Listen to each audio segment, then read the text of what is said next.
Multi cap mutual fund ऐसी category है friend जिसमें आपके इन्वेस्टमेंट को 25% लार्ज कैप, 25% मिड कैप और 25% स्मॉल कैप में इन्वेस्ट किया जाता है।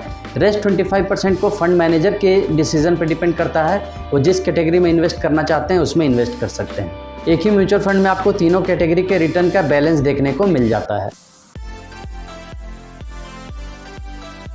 हेलो फ्रेंड्स, एक बार फिर से स्वागत है आपका हमारे इस न्यू वीडियो। मैं हूं प्रवीण सिंह। फ्रेंड्स, आज के वीडियो में हम बात करेंगे बेस्ट 3 मल्टी कैप फंड्स के बारे में। इस वीडियो में हम जानेंगे ऐसे कौन से बेस्ट 3 मल्टी कैप फंड्स हैं जिसने लास्ट 5 इयर्स में सबसे बेस्ट रिटर्न बना के अपने इन्वेस्टर्स को दिया है। इस वीडियो में हम इन फंड्स के बेसिक डिटेल्स के बारे में बात करेंगे, इन फंड के टॉप 5 इन्वेस्टमेंट के बारे में बात करेंगे और ये जानेंगे कि इन फंड्स ने लास्ट 5 to 10 इयर्स में कैसा रिटर्न बना के अपने इन्वेस्टर्स को दिया है। इस वीडियो लास्ट तक देखिए, वीडियो काफी इंफॉर्मेटिव होने वाला है। फ्रेंड्स, इससे पहले कि वीडियो में आगे बढ़े, आइए जानते हैं क्या होते हैं multi cap mutual funds. Multi cap mutual funds ऐसे म्यूचुअल फंड्स होते हैं जिन्हें अपने एसेट का 25% लार्ज कैप, 25% मिड कैप और 25% स्मॉल कैप फंड में इन्वेस्ट करना रहता है और बाकी के 25% फंड मैनेजर डिसाइड करते हैं वो लार्ज कैप, मिड कैप या स्मॉल कैप किसी में भी इन्वेस्ट कर सकते हैं। लेकिन सेबी के गाइडलाइन के हिसाब से 25% equally large, mid and small cap funds में मल्टी कैप फंड्स को इन्वेस्ट। मल्टी कैप फंड्स ऐसे इन्वेस्टर्स के लिए अच्छा इन्वेस्टिंग ऑप्शन है जो चाहते हैं कि उन्हें एक ही फंड में सब कुछ मिल जाए। मिड कैप, स्मॉल कैप और लार्ज कैप तीनों ही तरह के कैटेगरी में इन्वेस्टमेंट चाहते हैं। ऐसे इन्वेस्टर्स के लिए ये एक बढ़िया इन्वेस्टिंग ऑप्शन है। इसमें उन्हें लार्ज कैप की स्टेबिलिटी भी मिलती है, मिड कैप का हाई ग्रोथ भी मिलता है और स्मॉल कैप का हाई रिटर्न्स, तीनों ही आपको एक ही फंड में देखने को मिल जाए। फ्रेंड्स, अगर आप पहली बार मेरे चैनल पे आ रहे हैं तो चैनल को सब्सक्राइब कर लें, साथ में बेल नोटिफिकेशन ऑन कर लें जिससे आपको मेरे वीडियोस की रेगुलर नोटिफिकेशन मिलती है। इस चैनल पे आपको रेगुलर म्यूचुअल फंड, इन्वेस्टमेंट और वेल्थ क्रिएशन से रिलेटेड वीडियो देखने को मिलेगा। वीडियो पसंद आए तो इसे लाइक करें, अपने फ्रेंड्स और फैमिली मेंबर्स के साथ शेयर करें। फ्रेंड्स, हमारे लिस्ट में नंबर 3 पे हमने रखा है क्वांट एक्टिव फंड। इस फंड का AUM है 11,229 CR का, एक्सपेंस रेशियो 0.58% का है और फंड में एग्जिट लोड 1% का फंड हाउस चार्ज करते हैं। अगर आप 15 डेज के अंदर फंड से एग्जिट करते हैं तो आफ्टर 15 डेज आपको कोई एग्जिट लोड नहीं लगेगा। फंड में SIP आप मिनिमम 1000 से स्टार्ट कर सकते हैं और मिनिमम लमसम इन्वेस्टमेंट 5000 से स्टार्ट कर सकते हैं। फंड लॉन्च हुई थी जनवरी 2013 में और इस फंड का अल्फा 2.91 का है और फंड का बीटा 1.08 का है और वही फंड का स्टैंडर्ड डेविएशन 15.85 का है।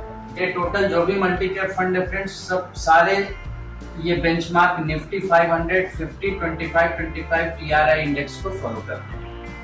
जहाँ तक टॉप 5 इन्वेस्टमेंट का सवाल है फ्रेंड्स, इस फंड के टोटल 51 कंपनीज में इन्वेस्टमेंट है और टॉप इन्वेस्टमेंट फंड का रिलायंस इंडस्ट्रीज में है 9.55% का।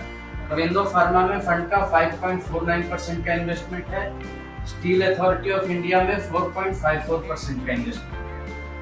ITC लिमिटेड में 4.5% का इन्वेस्टमेंट है और लार्सन एंड टुब्रो में फंड का 3.62% का इन्वेस्टमेंट। फ्रेंड्स, मैंने ऑलरेडी क्वांट एक्टिव फंड पे डिटेल वीडियो बना रखा है, अगर आपको वो वीडियो देखना है तो उसका लिंक पे डिस्क्रिप्शन बॉक्स में। आइए फ्रेंड्स, इस फंड के रिटर्न पर नज़र डालते हैं। इस फंड का 1 ईयर का रिटर्न है 37.5% का और 3 ईयर में फंड ने 20% का रिटर्न बना के दिया है और वहीं 5 ईयर्स में फंड ने 33.6% का ज़बरदस्त रिटर्न बना के अपने इन्वेस्टर्स को दिया है।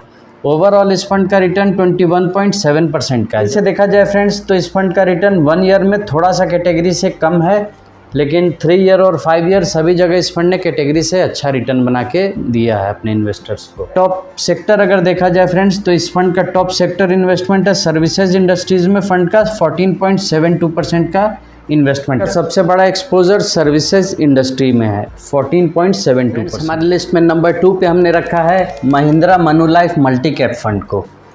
इस फंड का AUM है 4,869 CR का, एक्सपेंस रेशियो 0.41% का है। ये सबसे लो एक्सपेंस रेशियो है फ्रेंड्स। हम जो भी फंड डिस्कस करेंगे उसमें सबसे लो एक्सपेंस रेशियो इसी फंड का है।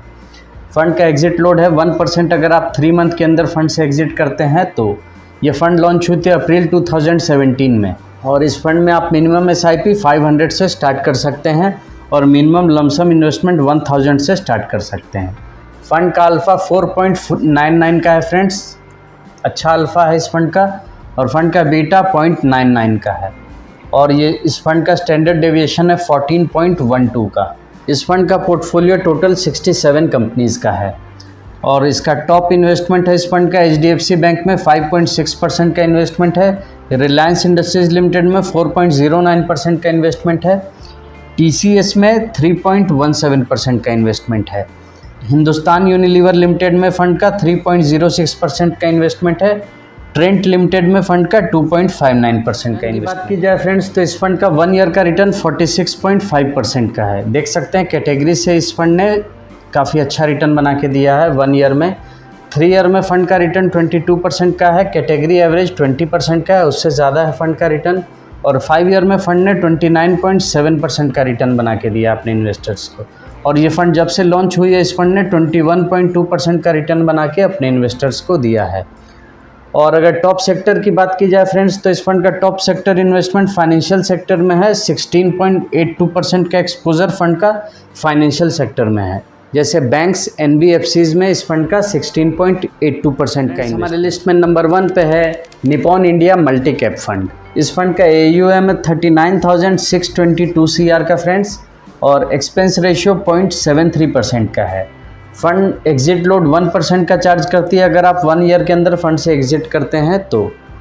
फंड लॉन्च हुई जनवरी 2013 में, और इस फंड में आप मिनिमम SIP इन्वेस्टमेंट 500 से कर सकते हैं, और मिनिमम लमसम इन्वेस्टमेंट 1000 से कर सकते हैं। फ़ंड का अल्फ़ा 10.08 का है फ्रेंड्स, देख रहे हैं काफ़ी अच्छा अल्फ़ा है इस फंड का।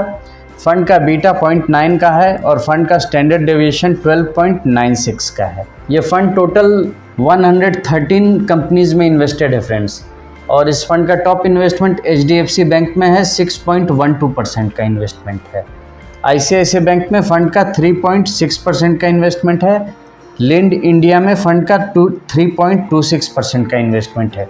इन्फोसिस लिमिटेड में फ़ंड का 2.98% का इन्वेस्टमेंट है, और एक्सिस बैंक में फ़ंड का 2.83% का इन्वेस्टमेंट है। इस फंड की रिटर्न की बात की जाए फ्रेंड्स तो इस फंड का 1 ईयर का रिटर्न 45.9% का है।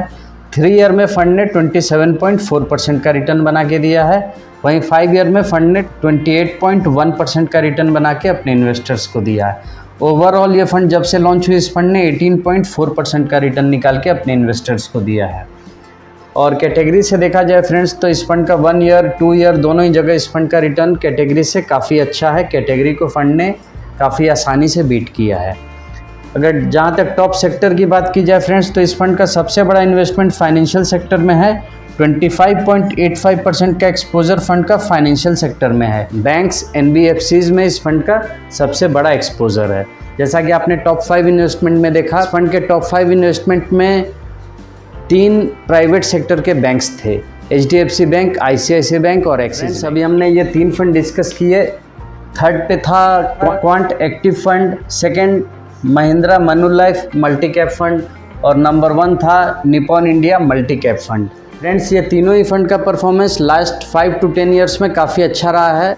फ्रेंड्स जहाँ तक मल्टी कैप फंड्स का सवाल है, मल्टी कैप फंड्स की सबसे बड़ा बेनिफिट ये है कि इसमें आपको एक ही फंड के अंदर स्मॉल कैप, मिड कैप और लार्ज कैप तीनों ही फंड का बराबर एक्सपोजर देखा जाए तो मिल जाता है। तो इससे आपके अगर आप लॉन्ग टर्म में देखा जाए तो अच्छा रिटर्न आपको मल्टी कैप फंड्स बना के देते हैं।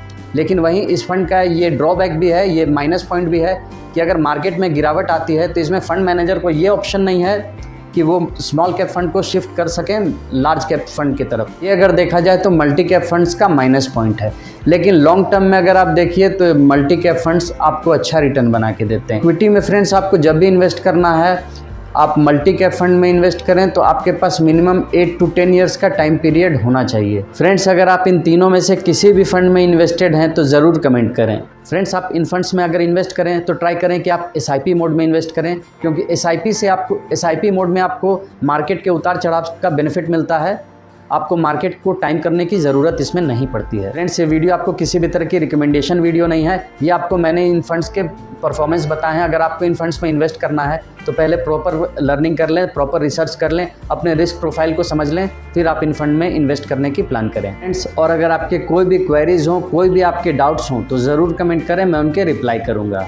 वीडियो पसंद आए तो इसे लाइक करें, शेयर करें, और चैनल पर पहली बार आएँ तो चैनल को सब्सक्राइब करना ना भूलें। जल्दी मिलते हैं नेक्स्ट वीडियो में किसी और नए टॉपिक के साथ, किसी और नए फंड के साथ। तब तक के लिए इन्वेस्ट करते रहिए, ग्रो करते रहिए, लर्निंग करते रहिए। जल्दी मिलते हैं नेक्स्ट वीडियो में, तब तक के लिए गुड बाय, जय हिंद एंड टेक केयर।